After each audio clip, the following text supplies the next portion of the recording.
الحمد لله نحمده ونستعينه ونستغفره ونؤمن به ونتوكل عليه ونعوذ بالله من شرور أنفسنا ومن سيئات أعمالنا من يهده الله فلا مضل له ومن يضلله فلا هادي له أشهد أن لا إله إلا الله وحده لا شريك له ونشهد أن سيدنا ونبينا محمدا عبده ورسوله صلى الله تعالى عليه وعلى آله وصحبه وسلم تسليما كثيرا. Yang tadi hidupin bagus. وقال تعالى بعد أعوذ بالله من الشيطان الرجيم والمؤمنون والمؤمنات بعضهم أولياء بعض ويأمرون بالمعروف وينهون عن المنكر ويقيمون الصلاة ويؤتون الزكاة ويطيعون الله ورسوله أولئك سيرحمهم الله إن الله عزيز حكيم. وقال عليه الصلاة والسلام المؤمنون حينون لينون كالجمل الآنف إن قيل إن قال إن أنيخ على صخرة استناخا أو كما قال عليه الصلاة والسلام. Hadirin, kita bersyukur Allah Ta'ala kumpulkan kita di dalam majelis yang mulia, majelis untuk mempersiapkan kehidupan akhirat. Dahulu ada suami istri, mereka berpisah karena berbeda iman. Suaminya beriman kepada Allah tapi istrinya tidak. Nabi Nuh alaihissalam beriman kepada Allah, istrinya tidak. Begitu juga Nabi Lut beriman kepada Allah tapi istrinya tidak. Dipisahkan oleh Allah Subhanahu wa taala. Yang sukses yang beriman, yang gagal yang tidak beriman. Begitu juga dahulu ada orang istrinya yang beriman kepada Allah, suaminya tidak. Asia alaihissalam beriman kepada Allah, beriman kepada Musa alaihissalam, beriman kepada kitab yang dibawa oleh Musa alaihissalam. Tapi suaminya Fir'aun tidak beriman kepada Allah. Walaupun dia raja, dia gagal. Istrinya ibu rumah tangga, bukan ketua dharma wanita, tapi dia sukses. Jadi untuk sukses yang diperlukan tuh iman. Ada yang dua-duanya tidak beriman kepada Allah, walaupun dia pembesar. Abu Lahab, istrinya Ummu Jamil, tidak beriman kepada Allah. Dua-duanya gagal. Ada yang dua-duanya sukses. Nabi Ibrahim alaihissalam, istrinya Sarah, Siti Hajar, beriman kepada Allah Subhanahu wa taala, dua-duanya sukses. Musa alaihissalam, istrinya Safurah, beriman kepada Allah Subhanahu wa taala, dua-duanya sukses. Baginda sallallahu alaihi wasallam beriman kepada Allah, istrinya beriman kepada Allah, semuanya sukses. Jadi untuk sukses modalnya tuh iman. Walaupun kaya, berpangkat, kedudukan sebagai raja, tapi tidak beriman kepada Allah, tidak ada jaminan sukses. Walaupun hanya ibu rumah tangga, tapi dia beriman kepada Allah, maka dijamin sukses. Allah yang memberikan kesuksesan. Ketika Nuh alaihissalam mengajak putranya Kan'an, ya bunayyarkam ma'ana, wahai anakku naiklah kamu ke atas perahu. Yang memanggil ini adalah Nuh alaihissalam. Siapa itu Nuh alaihissalam? Dia bukan hanya sekedar nabi, dia itu rasul. Bukan rasul sembarang rasul, dia itu ulul azmi. Yang dipanggil siapa? Darah dagingnya, anaknya sendiri. Ya bunai kemana? Wahai anakku, naiklah kamu. Disuruh naik ke atas perahu. Sekarang ini ulama-ulama dakwah ini menasihatkan kepada kita, mengingatkan kepada kita. Perahu yang ada sekarang ini adalah perahu dakwah. Perahu dakwah dan tabligh. Maka kita ini harus memiliki kesabaran seperti Nuh alaihissalam untuk manggil-manggil umat. Manggil-manggil manusia, naiklah kalian. Maka kita perlu buat usuli, tashkili, khususi, umumi. Semua dibuat. Supaya apa? Mereka mau naik. Nuh alaihissalam memanggil anaknya, naiklah kamu. Tapi ini anak dididik oleh ibunya keliru. Anak ini lebih menurut kepada ibu daripada pada ayah. Begitulah sifat seorang anak. Kenapa usaha Masturo ini dibuat? Karena penting mengenalkan agama dan usaha agama ke atas kaum wanita. Kalau kaum wanita paham agama, insya Allah generasi berikutnya akan selamat. Tapi kalau kaum wanita ini tidak paham agama, maka generasi berikutnya akan celaka. Itulah yang terjadi kepada Kan'an.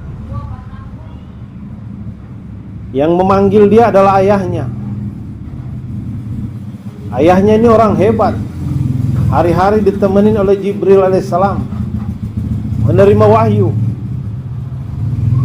Tapi tidak mempan dipanggil oleh ayahnya. Kenapa? Karena dia lebih taat kepada ibunya. Dipanggil untuk naik ke atas perahu, dia menolak. Dia katakan, sa'awi ila jabalin, saya akan naik ke atas gunung. Dia pakai akal, dia pakai strategi, dia pakai inovasi. Dia mengira air itu bisa dikalahkan dengan keterampilan. Padahal air yang datang ini bukan sembarang air. Air yang pertama kali muncrat saja itu keluarnya dari tanur. Tanur ini dapur. Dapur yang sedang menyala. Dari situ keluar air. Bagaimana bahayanya air ini? Biasanya kalau ada air, maka api padam. Atau kalau api kuat, airnya akan habis. Tapi ini air keluarnya dari api. Kemana mata memandang, dari situ keluar air. Memandang ke atas gunung, air keluar dari gunung. Memandang ke batu, air keluar dari batu. Memandang ke pepohonan, maka air keluar dari pepohonan. Memandang ke tanah, air keluar dari tanah. Dari mana-mana air telah keluar. Jadi air yang menenggelamkan kaum Nuh ini bukan sembarang air. Sebagaimana hari ini air yang telah menenggelamkan umat sehingga lalai dari Allah Subhanahu wa taala ini bukan sembarang air lagi. Air dari televisi, air dari Android, air dari gadget, air dari pabrik, air dari kebun, sekarang bercampur baur, sehingga hari ini manusia betul-betul lalai dari Allah Subhanahu wa taala. Kan'an dipanggil oleh ayahnya. Dia katakan, saya akan naik ke atas gunung. Tapi akhirnya ditenggelamkan oleh Allah Subhanahu wa taala, dibinasakan oleh Allah Subhanahu wa taala. Dalam keadaan seperti itu, Nabi Nuh masih membela anaknya. Dia protes kepada Allah. Ya Allah, anakku. Langsung dimarahin Nuh alaihissalam. Innahu laisa min akhlik. Dia bukan keluargamu. Diputuskan tali kekeluargaannya oleh Allah Subhanahu wa taala. Inna amaluhu ghairu salih. Amalannya itu tidak soleh. Amalannya itu tidak benar karena imannya enggak benar. Nabi Nuh langsung minta ampun kepada Allah Subhanahu wa taala. Mengaku salah kepada Allah Subhanahu wa taala. Tapi Nuh bukan gagal. Nuh adalah nabi Allah yang sukses. Setiap nabi itu sukses. Skenario langit dijalankan dengan tertib. Begitulah seorang anak, dia akan tunduk kepada ibunya supaya menjadi pelajaran bagi umat demi umat yang lahir di kemudian hari sampai hari kiamat, itu mendapatkan pelajaran dari peristiwa ini. Hadirnya mulia, begitu juga kisah Ibrahim alaihissalam. Bagaimana kita mengetahui kisahnya meninggalkan negeri Palestina, berangkat ke satu tempat yang tidak ada di dalam peta. Google waktu itu belum ada, belum bisa Sherlock, belum bisa mengira-ngira berapa jaraknya, perjalanan berapa hari, berapa minggu, berapa bulan, tidak tahu. Berjalan mereka, Ibrahim alaihissalam, Siti Hajar alaihissalam, Ismail kecil alaihissalam, dan Jibril menjadi dalil. Mereka melintasi padang pasir, naik ke atas gunung, menuruni lembah, kemudian ada wadi,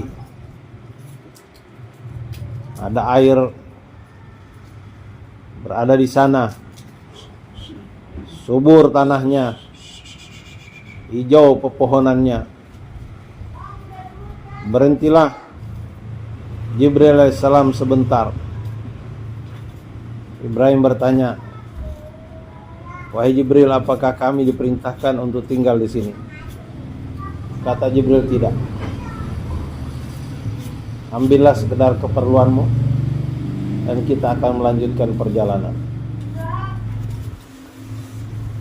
Maka diambillah keperluan-keperluannya, dinaikkan ke atas unta, lanjutkan perjalanan, kembali melintasi padang pasir, melewati bukit-bukit, menuruni lembah-lembah. Akhirnya sampailah pada satu tempat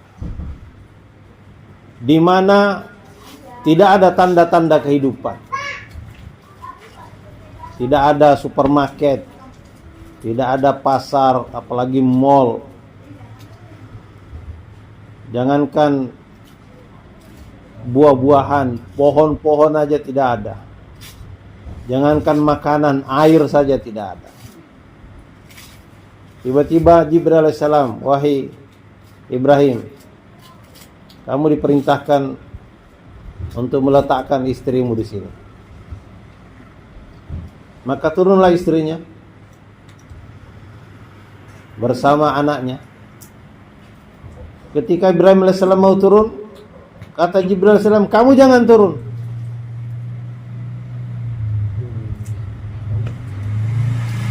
Jadi Ibrahim alaihissalam dilarang turun.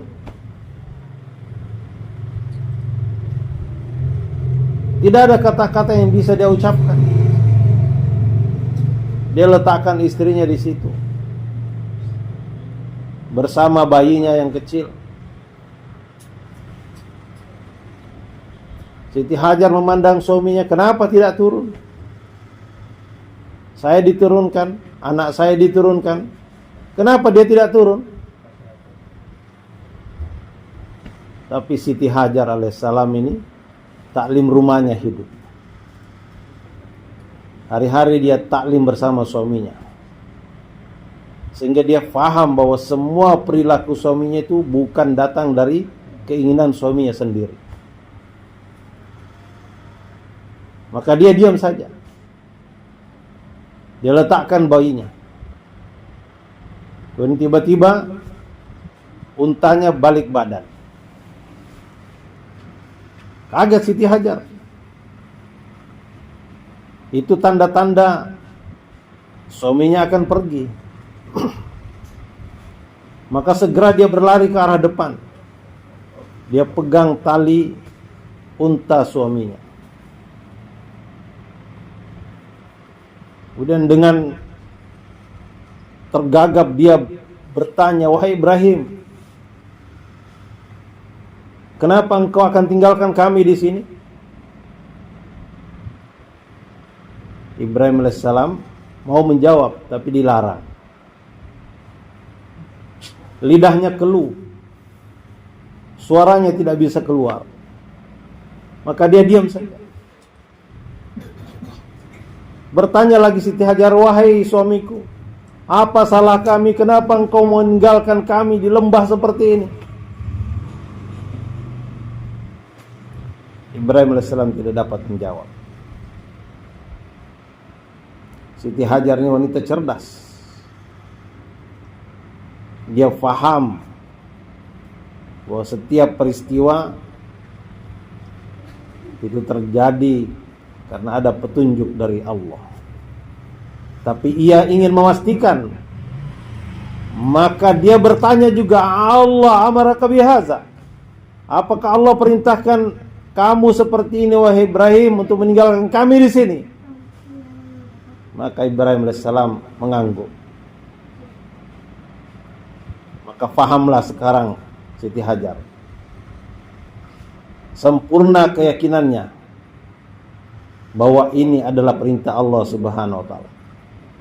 Maka dia bangkitkan semangat suaminya. Dia katakan, "Idzan, kalau begitu pasti Allah tidak akan menyia-nyiakan kami di sini." Seolah-olah yang ingin berkata, wahai suamiku, berangkatlah engkau. Tunaikan takaza yang dibentangkan oleh Allah Subhanahu wa taala. Jangan ragu, pasti Allah akan menjaga kami di sini. Berangkatlah Ibrahim alaihissalam. Tinggallah Siti Hajar di belakang. Pada mulanya aman-aman, karena masih ada makanan, masih ada minuman bekas diambil dari wadi tadi.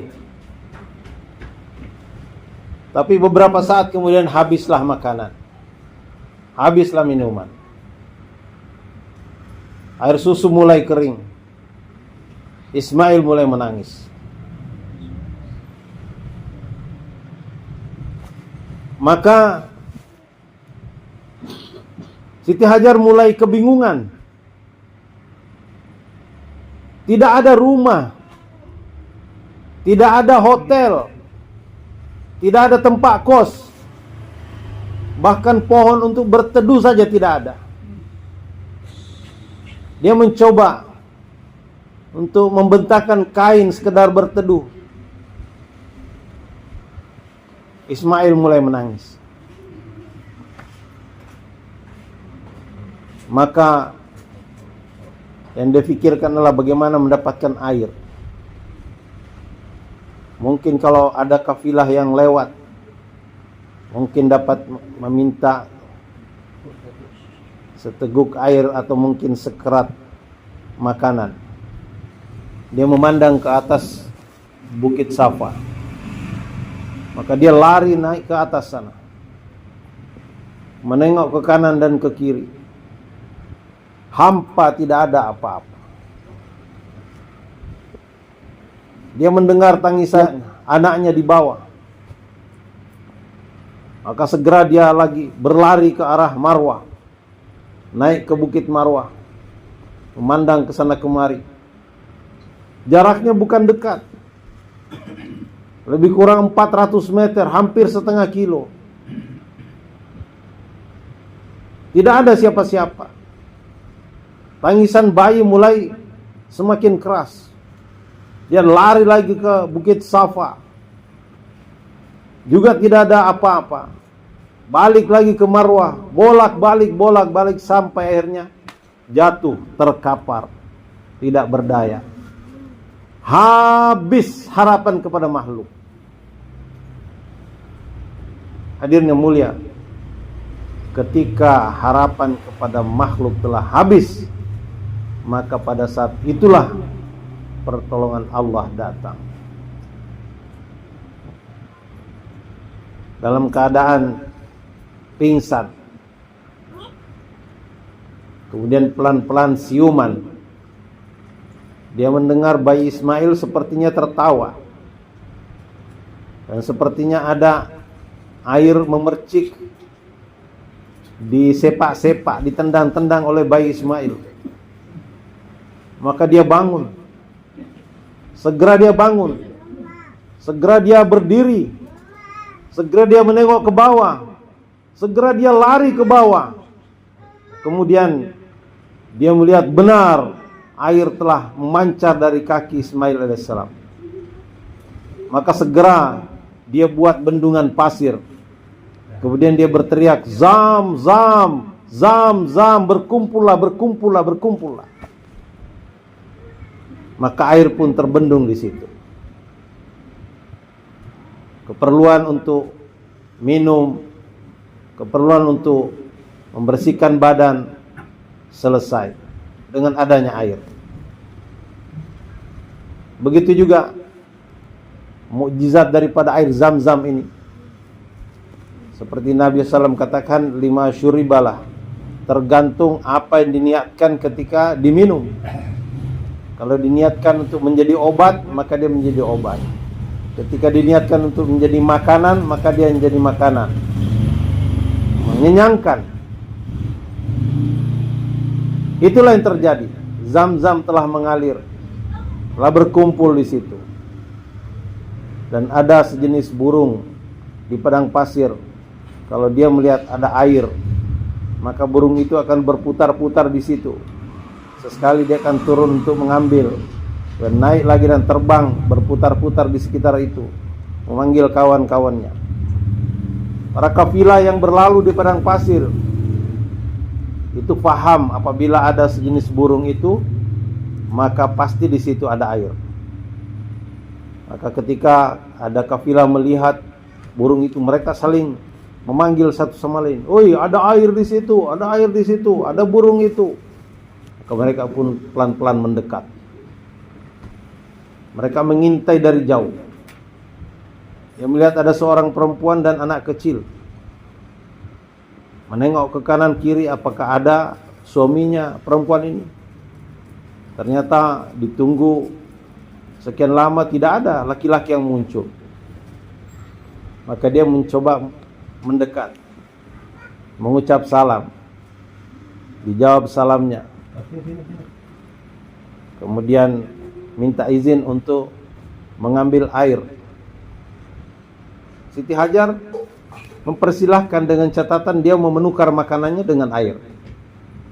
Dengan senang hati, musafir ini memerlukan air. Air di padang pasir itu laksana emas. Maka transaksi terjadi. Ismail bersama ibunya dapat makanan. Musafir yang lewat itu dapat air. Berikutnya diperlukan tenda, diperlukan rumah. Maka dia pasang tarif. Kalau kamu mau air, kamu kasih kain, kamu kasih tenda. Lama-lama akhirnya terbinalah tendanya di situ. Dan orang-orang itu juga minta izin untuk bikin tenda di sekitar air itu. Boleh, tapi kamu harus kasih makanan. Akhirnya lama-kelamaan terbentuklah lembah Bakka menjadi Makkah.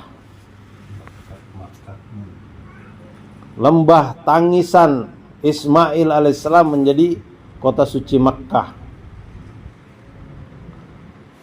4 tahun kemudian Ibrahim alaihissalam diperintahkan untuk menengok keadaan istrinya. Jadi Ibrahim alaihissalam itu keluar bukan 40 hari, bukan 4 bulan, 4 tahun baru dibolehkan menengok keadaan keluarganya. Maka dia pun pergi, meninggalkan Palestina, kemudian datang ke Mekah. Tapi perintahnya dilarang turun dari unta, dan dilarang ketahuan kalau dia datang. Jadi dia hanya diperbolehkan untuk sekedar mengetahui, melihat dari jauh bahwa istrinya masih hidup atau sudah tidak ada. Tidak bisa nanya lewat SMS, lewat WhatsApp, bagaimana keadaanmu. Tidak ada. 4 tahun itu kosong beritanya. Maka dia pun pelan-pelan mendekat kota itu. Heran dia, kok sekarang rame, ada rumah-rumah orang lain banyak di atas bukit, di lembah-lembah, kanan kiri, dan juga ada air. Tapi dia hanya boleh melihat dari jauh. Setelah selesai dia melihat, Jibril alaihissalam perintahkan, pergi segera. Berangkat lagi. Taskil 4 tahun yang kedua. Ismail alaihissalam dididik oleh ibunya. Single parent ibunya. Tapi ibunya ini luar biasa. Berkah daripada ilmu pendidikan yang diajarkan suaminya, diterapkan kepada putranya. Dia katakan kepada Ismail alaihissalam, wahai anakku, kata ayahmu, Allah yang menciptakan langit. Kata ayahmu, Allah yang menciptakan bumi.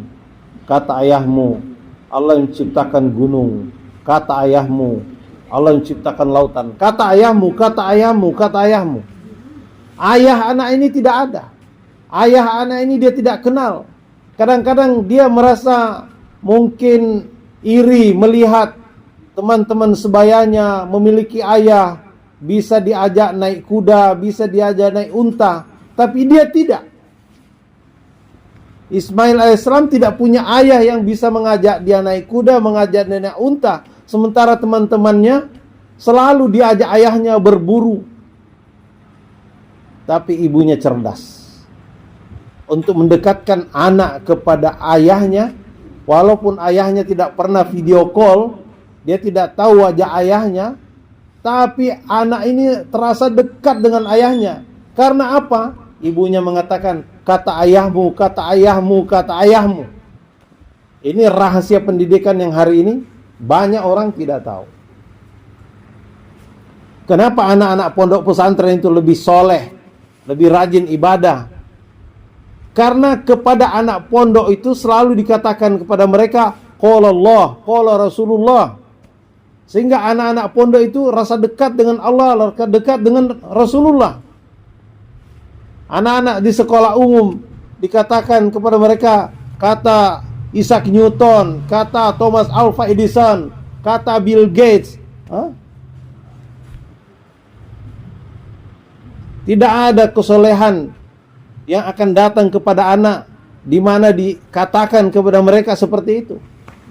Tapi ibu Ismail alaihissalam, Siti Hajar alaihissalam, katakan, kata ayahmu, kata ayahmu, kata ayahmu. Datanglah tahun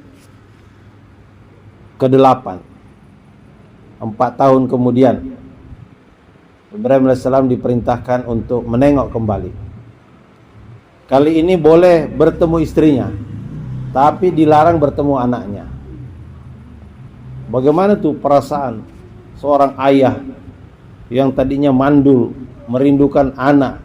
Sekarang anak sudah ada, anak sudah ditimang-timang. Sekarang anak diletakkan di padang pasir, tidak boleh ditengok. Tapi Ibrahim alaihissalam ini taat kepada perintah Allah Subhanahu wa taala.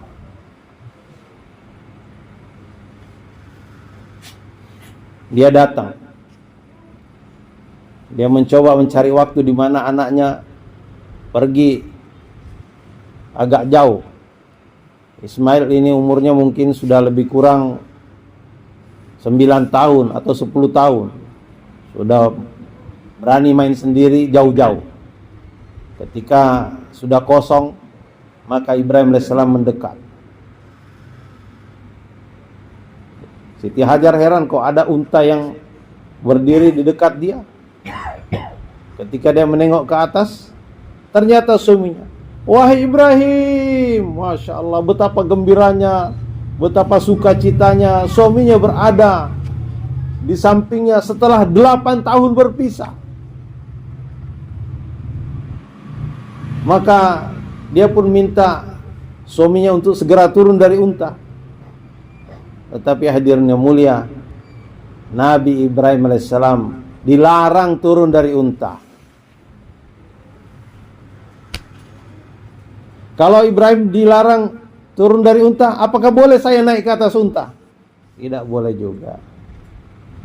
Maka Siti Hajar minta izin, bolehkah aku menyapu wajahmu dengan air zam-zam ini? Maka diambillah air zam-zam, disiramkan ke wajah suaminya. Suaminya disuruh menunduk, disapukan wajah suaminya. Air mata mengalir dari wajah suaminya, tapi tidak ketahuan. Diusap dada suaminya, disiram kaki suaminya. Belum sempat berkata-kata, Ibrahim alaihissalam perintahkan berangkat lagi. Takaza berikutnya 4 tahun. Pergi lagi. Hadirnya mulia tahun ke-12. Diperintahkan datang kembali. Kembalilah Ibrahim alaihissalam. Tapi dalam perjalanan ke Mekah itu, sekarang ada perintah untuk menyembelih putranya. Walaupun lewat mimpi, tapi ketika bertemu dengan putranya yang telah lama dirindukan, dipeluk, dicium, kemudian dia katakan, "Ya bunai, wahai anakku, inni ara fil manam. Sungguh aku telah bermimpi di malam hari. Aku diperintahkan untuk menyembelih engkau. Maka bagaimanakah pendapatmu?" Masya Allah. Ini anak tidak pernah bertemu ayahnya, sekali bertemu mau dikorbankan. Tetapi hadirnya mulia Ibrahim alaihissalam telah dididik oleh ibunya menjadi anak yang taat.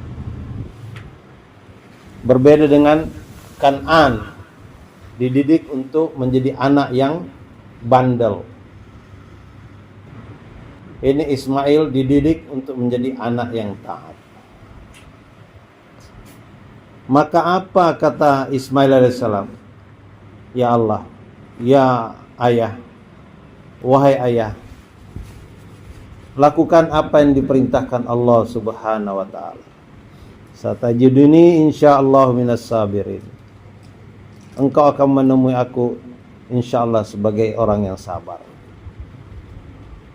Begitulah hadirin kita ketahui kisahnya.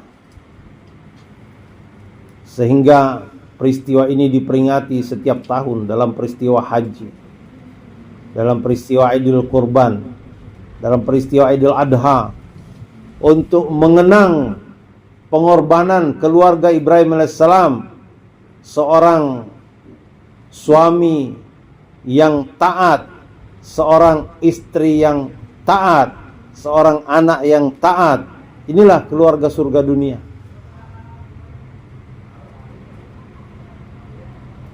Ibrahim alaihissalam dengan Nuh alaihissalam ini sama-sama nabi, sama-sama rasul, sama-sama ulul azmi, sama-sama ditemani Jibril alaihissalam hari-hari. Tetapi yang berbeda itu istrinya. Istri Nuh alaihissalam itu tidak taat kepada suami. Anaknya menjadi anak yang tidak taat. Ibrahim alaihissalam, istrinya taat kepada suami, anaknya menjadi anak yang taat. Padahal hadirnya mulia Nuh alaihissalam hari-hari bersama putranya. Bukan sebulan, bukan setahun, bukan 10 tahun, bukan 100 tahun, 950 tahun. Hari-hari bersama anak. Tapi anak tidak taat karena ibunya tidak taat. Ibrahim alaihissalam tinggalkan putranya, tidak bertemu putranya. Ibunya mendidiknya sebagai single parent. Tetapi anaknya taat. Kenapa? Karena ibunya ini taat kepada suami. Jadi ini adalah ilmu yang besar, hikmah yang besar. Kalau kita mau mengambil pelajaran dari peristiwa ini, maka kita akan mendapatkan kesuksesan. Kesuksesan dalam pendidikan keluarga, kesuksesan dalam pendidikan di masyarakat, kesuksesan dalam pendidikan berbangsa dan bernegara. Maka dia yang mulia, ketaatan inilah yang mendatangkan kesuksesan. Tinggal di kampung taat akan sukses, tinggal di kota taat akan sukses. Hidup sendiri taat akan sukses, hidup bersama keluarga taat akan sukses. Maka ketaatan inilah yang diusahakan hari-hari untuk kita buat pengorbanan, untuk kita hadirkan diri kita dalam perjuangan agama. Maka insyaallah pada tanggal 28, 29, 30 November nanti di Kota Baru Lampung akan ada tabligh akbar, ijtima dunia yang akan dihadiri bukan hanya dari seluruh Indonesia, tapi di seluruh dunia akan datang ke sana. Kita hadirkan diri kita hadirkan suami kita hadirkan saudara lelaki kita, anak laki-laki kita, ayah kita. Ambil bagian dalam perjuangan agama agar berkahnya turun kepada anak cucu kita insyaallah. Latihannya sekarang keluar 3 hari, 40 hari, pastor insyaallah. Silakan tasbih.